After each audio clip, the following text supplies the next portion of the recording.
Fala de assédio. Assédio no ambiente de trabalho é uma das questões mais críticas que as empresas enfrentam atualmente. Mas como prevenir de forma eficiente essa situação? Alexandre Paes vai trazer a resposta para a gente. Boa tarde.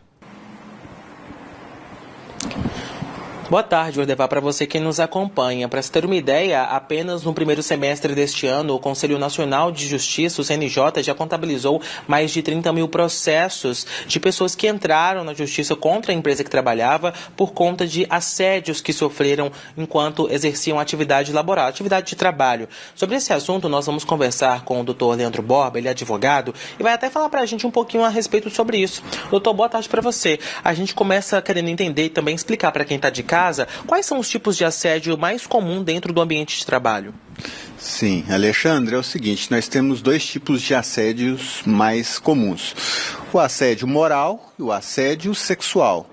O assédio moral consiste naquela conduta em que determinada pessoa pratica dentro da empresa e que tem a intenção nítida de menosprezar o próximo, o trabalhador, o colaborador, o empregado. E temos vários exemplos, né? Como, por exemplo, o bullying, o isolamento daquele funcionário, a meta totalmente fora, né, da razoabilidade, da proporcionalidade. Então, tem vários exemplos de assédio moral.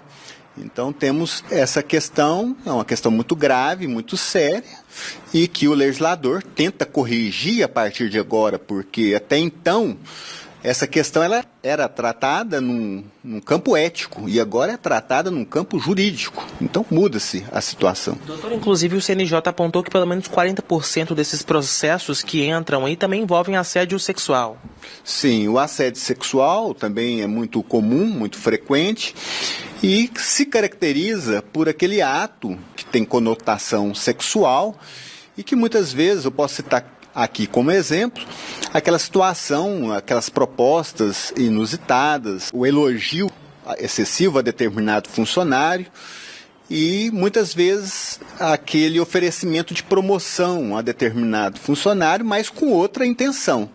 O que muda agora com a implementação da NR1, da norma regulamentadora imposta às empresas, que começa inclusive a ser fiscalizada em 2026? Sim, se as empresas não aderirem a esse novo regramento jurídico, elas podem sofrer várias intercorrências negativas por parte do poder judiciário.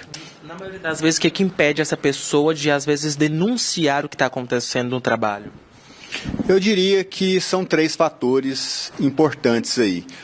Primeiramente, o medo. Depois, a vergonha.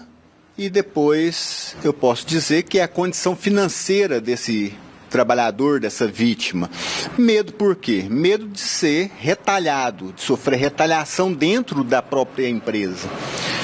Vergonha de quê? Vergonha da sociedade como um todo, de terceiros, de manchar a reputação dessa pessoa, dessa vítima no caso.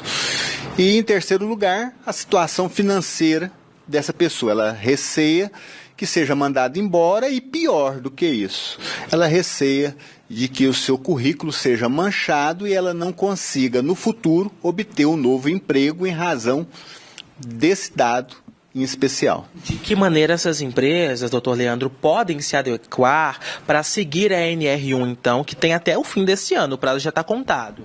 Exatamente, já está em vigência a lei, mas as multas começam a ser cobradas a partir do ano de 2026.